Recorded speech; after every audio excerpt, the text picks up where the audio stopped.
We need to achieve self-reliance, about which I'll speak later, especially in the areas of CCDs where we are tremendously, let us say, what is the word for it? Handicapped, in that we cannot at the moment make our own CCD, so we are obviously reliant on various other powers and people. Data transfer, both satellite to ground as between various other vehicles, the homogeneity of air and ground and aerospace, ground forces, sea space, etc. The architecture and procedures for interaction in a NCE, and the information security, which is obvious and which has been spoken about enough, as have other aspects like training and HR. Now we started off with, like once again, in the Air Force, so it's an Air Force example, we started off with ground aircraft, air combat aircraft. We had our ground forces, we had our maritime forces. Okay, and then we came along to the age of satellites, where we started getting information on satellites and feeding it and trying to control these aircraft. We found there was a lot of control required. So we built up something called the integrated airborne command and control system. Now this is something which allows you to disseminate information from all platforms and give information to all platforms as well as receive it. So far so good. Once we started bringing satellite information into it, which is just about barely starting, it should actually be going directly to the vehicles concerned, whether it's an aircraft or a UAV or whatever, but I don't think we have reached that stage as yet. We have, however, reached a stage where we have a modicum of control over our airborne assets, our piloted aspects, our UAVs, and using information coming from the satellites. With the advent of the AWACS coming in, our control has become more direct over all these platforms.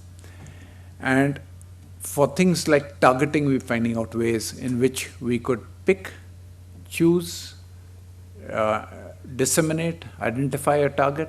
After the attack is over, get whatever target or battle damage assessment, etc. you want from that. That is an area that we are heading towards. With aerostats, helicopters, transports coming in, as well as interactions with our ground forces and maritime forces, you can imagine the tremendous amount of data which is going up and down. Now the trick in all this is to control, to allow everything to go to the person is required to, at the same time control everything to stop it becoming a mess, basically, becoming a traffic jam. Now, this is something where we are more or less, we're well on the way towards, of course, and refinements will always be there, refinements will always need to come up. How do we integrate this? If we look ahead to integration of all three kind of forces,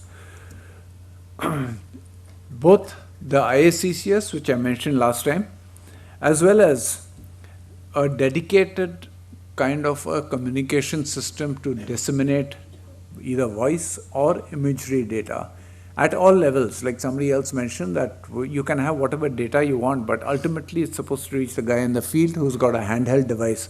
And if it doesn't get there, then whatever you've done before that is a waste of time and a waste of taxpayers' money. Nothing is truer than that. I totally agree to it. So we have to disseminate a battlefield system, and I'm calling it a battlefield system, even if it means you're considering airborne sensors or maritime sensors, to get the information down to the grassroots where it is actually required. If you look at a tri-service kind of an organization, for ease of depicting, I've made this in a conventional kind of a drawing with vertical dimensions, as you can see. But actually, if you go along, it's more of a flat organization where you don't have so many people below you as you have people to your left and right and ahead of you and behind you. So it's more of a flat organization, but I've depicted it this way so it becomes clear. You have some kind of joint headquarters on top and the component headquarters below with their component platforms and various tools for war waging before. In between, you have various layers for carrying out your in-house audit, network, maintenance, IW, security, your various communication plans, and so on and so forth. Now comes the interactions. The interactions need not be vertical, they could be horizontal. In fact, most of the time they will be horizontal. Our system has got to cater for it, and more important than our system, we have got to cater for it in the way of our thinking. We're so used to it, and if you reflect on it a moment, you'll find it will actually take getting used to. Getting rung up by a second lieutenant or a flying officer with the latest from there, but believe me, the person who rings you up, if it is being done the right way, is the best person on the job who can actually give you, who can speak to you on that particular subject. That is something that has to come into our procedures. With satellites coming in, you have satellites, data going in everywhere, and like I said, I'm repeating this of course, but when I say going everywhere, I mean going where it's supposed to go. We've got to have a very, very tight discipline in all this, which has got to be imposed by certain people who are doing this full time, to make sure that you don't have a hopeless mess of information jostling each other and creating traffic jams all over the place. Basically, that is what a joint structure environment will need to communicate like. Now, if you, from top to bottom, if you just flatten it, you'll see what I mean. That it becomes a very flat organization and your communications are more left and right than up and down. So to do all this, basically, what do we need to do? The first is, we have a surprising amount of tools and hardware resources which we can actually use and achieve a fair amount. I'll give you an example. Back in 07, we were looking at a way to shorten the sensor shooter loop. That means from the time you sense a target to the time you actually fire a gun or a missile or launch or drop a bomb or whatever it is, and carrying out battle damage reconnaissance and consolidating your results and wondering whether to repeat the strike again. That is something which takes long. You try and shorten it, we take plenty of resources in terms of risk to our own assets, sending another recce aircraft to do it, etc., etc.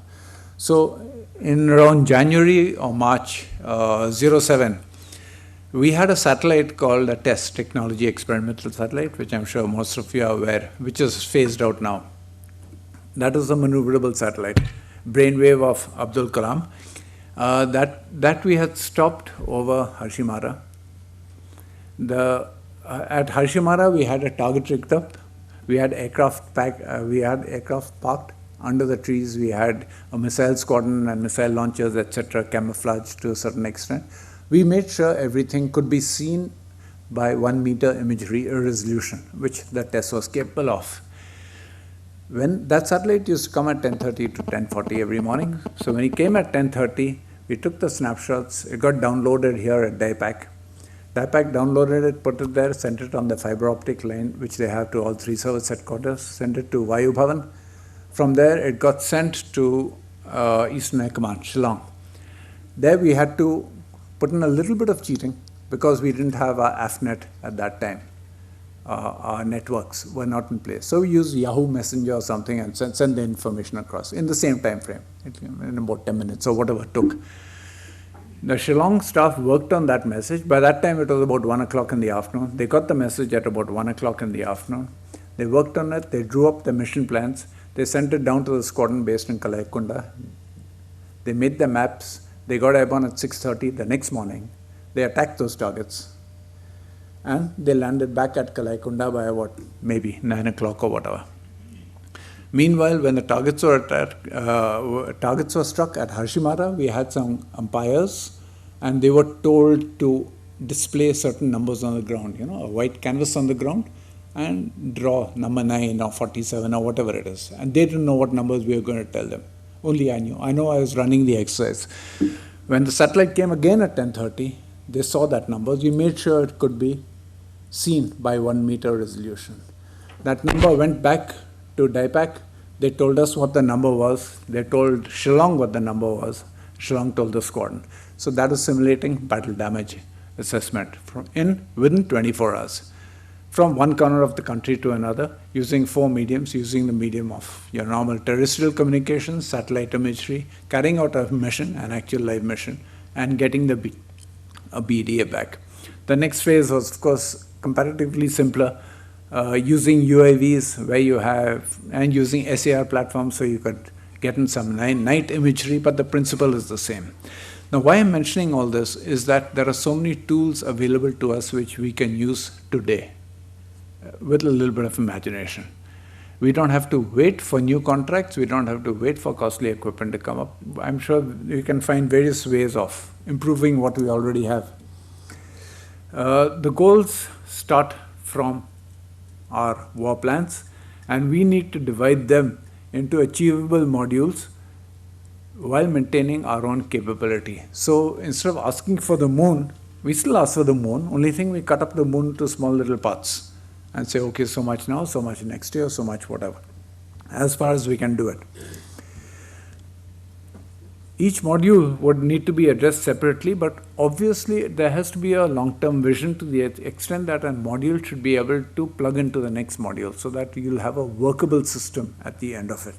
And at the same time, you will make sure that you meet all the financial and other procurement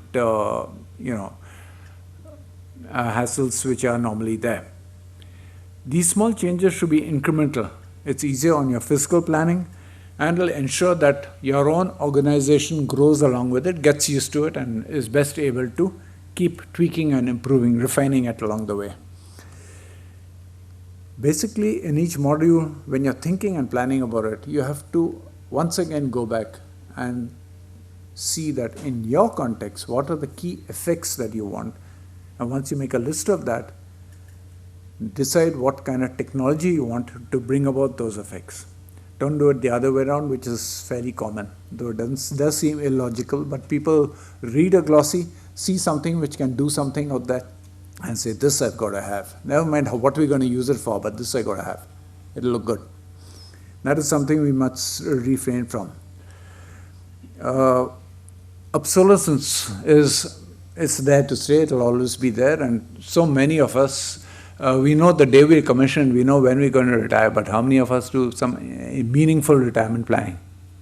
Even though we have 30 years notice. It's the same thing with the equipment.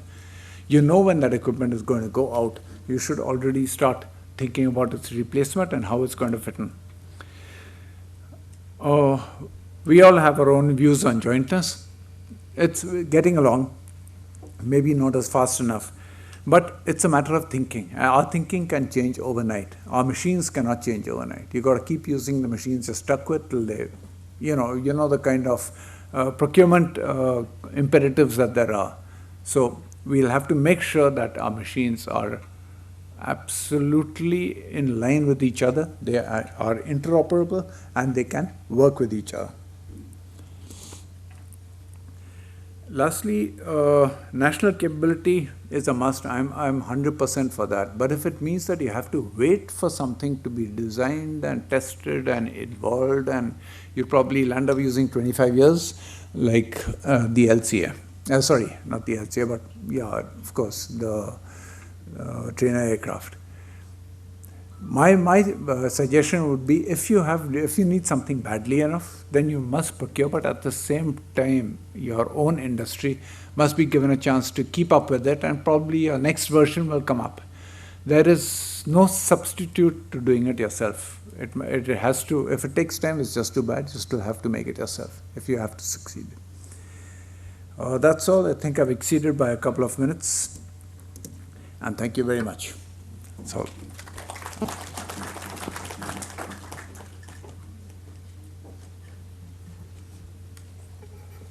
May I now invite Mr. Harvinder Rajwant, Vice President, Borderless Network Cisco. Let me just introduce Rajwant to you. He is the Vice President of Borderless Network Security for Cisco Systems. That is for India and SAARC region. In this role, Harvinder is responsible for leading Cisco's security architecture play in the region and drives Cisco through leadership engagements and customer organizations. He also leads a team of security specialists across the region to engage with organizations and drive architectural engagements. Harvinder has been in the IT industry. He's an IT industry veteran for the last 15 plus years and has specifically worked in IT security space for about 12 years.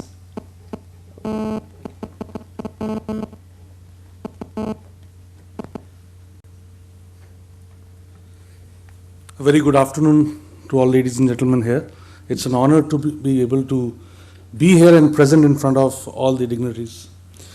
I will try and keep my discussion light and simple and absolutely not diluting the fact that cyber warfare is the new dimension to what our Indian Army is going to see or probably witnessing at this point.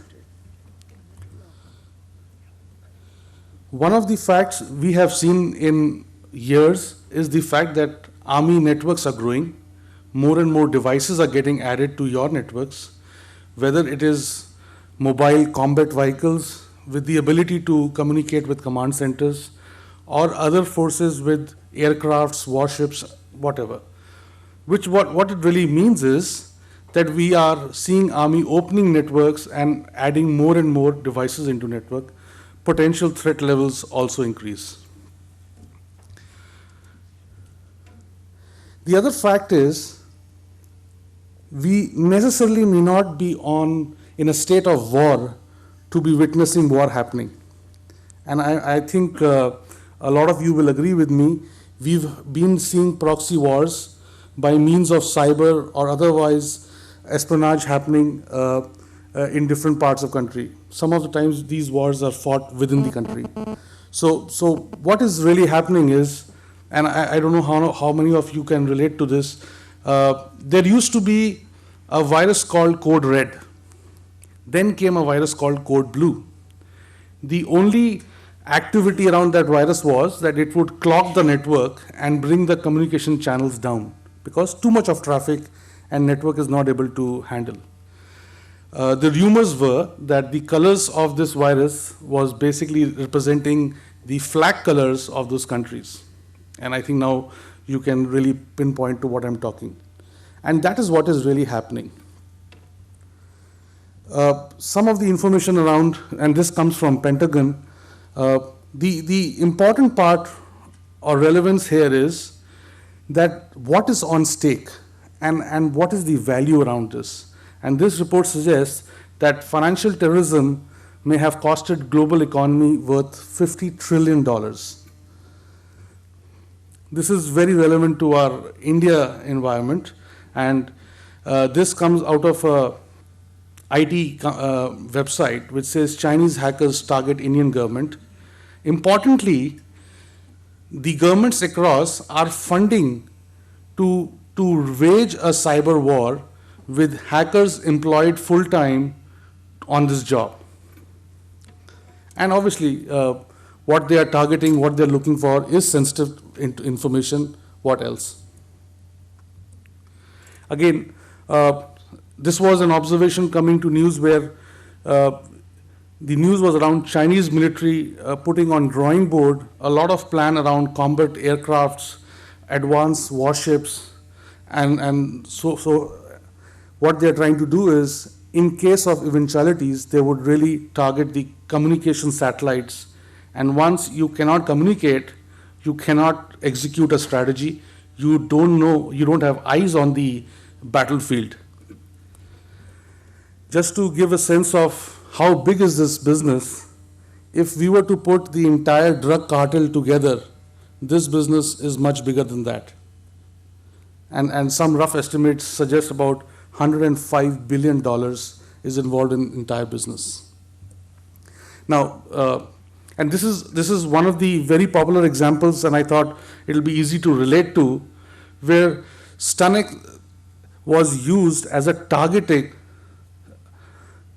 towards a nuclear reactor, and specifically this malware was created for the Siemens software, and it had nothing to do with internet or connectivity. This was a SCADA software designed by Siemens, and this malware was specifically designed to run on that. Most of the times when we get into discussions and very comfortably Army has this submission saying that we are not exposed to internet. We are maintaining separate networks as far as internet goes and our internal network goes. The fact is, and I'd like to ask this question to the forum, can anybody tell me how many IT assets you have on your network? You can take 10 minutes for that. You can probably take even 10 months. You will still not have an answer. We have bought so much of IP-enabled IT products that we still do not have a count of it.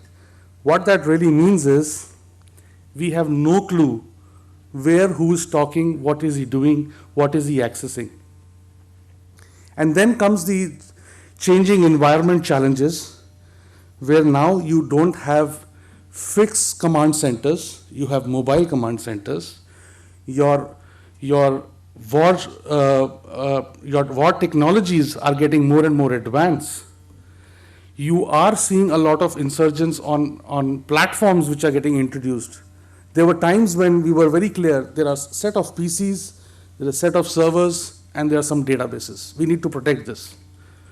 Today, I think half of this room has phones which are network capable, which are capable to get onto either a wired network or a wireless network, and is as strong as any computing platform. What does that mean? You will see more and more of these gadgets coming into your network, even if Army doesn't own it. But you still have to make sure that you know exactly what is coming in, what is it connecting to, and what is the potential threat there. And obviously, when we start working with more and more collaboration, which means we are going to give access to other wings of the forces, other individual teams within the forces, which means you have to really know who is accessing the data, from where is he accessing, what device he is using, what kind of connectivity he is using. End of the day, who is this guy? So what is the approach to this cyber security? And this is clearly built on just 3 pillars. One is trust, to be able to identify and manage. Second, visibility. The activities will go on, business critical, mission critical, tactical, but the fact you should be able to visualize what's happening on the network.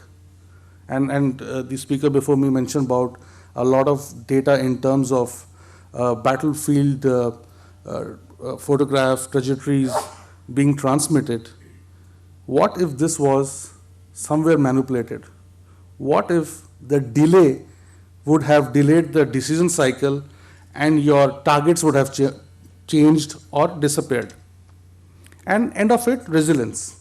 So I'll just quickly really take you through that, not taking much of time. What we are really trying to address here, that we have to maintain our supply chain. In whatever form or format, there is a supply chain. And a lot of dependencies, whether you are in war or in peace state, relies on this supply chain. What is the solution around maintaining stability of this supply chain and meeting compliances? The biggest challenges around there are basically identity and access, inside threat. I was visiting one of the offices of the armed forces, and obviously I was thoroughly checked for carrying any USB or any drive, and so it was pretty overwhelming experience. So when I met the Lieutenant General and I expressed my overwhelmed exposure of being practically being stripped, I told him, what is the sensitivity around here? And he was very open to tell me that, we will not allow any USB or any drive to come into our network because data theft is very, very serious affair here. So I said, you have a process which is dependent on people, and this people is the weakest link in your entire process. So he was quite not sure what I mentioned to him, and I took another 2 minutes in telling him that, do you realize that USB itself has so many firms and factors that you will not realize that guy is carrying a USB which may look like a handband, or my external data card which has a capability of acting like a USB. Why not have technology take care of it? And I think that would be much more a successful strategy than having a guard on the gate stripping to really check whether there's an USB carried by this guy. And I think that was an interesting event of my life. The other fact that we are collecting so much of data within the army network, intelligence, and overwhelming data really introduces a lot of threat, because if you have too much of data and you're not able to really secure it well, store it well, it can get into wrong hands. Trustworthiness around the whole network and data loss. What we'll try and do is really quickly understand what is trust around, what we really mean by it, and then how do we really build trust within our own networks. So trust is a situation where you see somebody connected to your network and you are not sure who he is, what is he doing in that network, whether he is allowed to access what he's accessing to, and in different ways and forms, how do I take a collective decision of to what limit I allow him in the network. And this can be a situation which runs into multiple domains, a coalition approach to a warfare, or mobile devices. Now what Cisco really builds here is intelligence within the network, and this intelligence is context aware. Typically what it means is, gone are those days where I look into an IP address, I look into, this is Harvinder, and he is a vice president, he has access to this. No, it has to be much more than that. Where is he coming from? What device is he using to connect to the network? What time of the day is he coming? These are some of the relevant questions which will make you then decide whether it is a legitimate traffic or not. It is not difficult to spoof an IP address or spoof a connectivity which may come out of China, and you would still think it's coming within the country. Unless you really understand some other context to that connectivity, you will not be able to take a very, very smart or intelligent decision on that. I talked about visibility. The fact that you need to know who's coming to your network, and those are only ways and means of you being able to detect if something is potentially going to be wrong on the network, or being able to take preventive actions. All the products, all the technologies you deploy necessarily need to have some essence of security built onto it. And that could be either on the operating systems or dedicated appliances. What Cisco does is, Cisco has a lot of visibility to the global data. And so it builds this intelligence on threats worldwide. So even before you get exposed to something, and if that attempt has happened in some other part of the world, you have that intelligence with you. And that helps you build visibility and prevent your any attack, any malicious attempt within your network. And finally, there will be situations, there is no organization or product which can say, I can give you 100% security. And that means that you should have resilience built within the networks. When you see an attack, you have technologies to keep the hacker occupied while you isolate him and continue your mission critical activity. Imagine at the state of war, when you are still exchanging a lot of video, voice from the field, and that is the intelligence which will allow you to take a decision at that point of time, and somebody brings down the network with just a virus which will just infect the entire network. You should be able to detect, isolate it, continue on your course. And that's where the iOS, which is the security features built onto the Cisco platform, really helps. Finally, why Cisco? And just to give a quick vision onto it, no single company, as I mentioned, can solve the complex challenges presented by the internet. But the inherent role of a network position Cisco as the natural partner to develop and execute a successful cybersecurity strategy. And it is not about being able to put some kind of products together. It is all about being able to visualize an architecture which brings around trust in your network, which builds visibility within your network, and being able to build resilience. Thank you, gentlemen. Thank you, Arvind. Gentlemen, I'm not going to sum up their respective presentations till the very end, because then after that we'll ask you for a few question and answers. We'll have a question and answer session then. We'll have the third speaker now, Wing Commander Arif Khan. He is the Director, Defense and Homeland Security, Ericsson India Private Limited.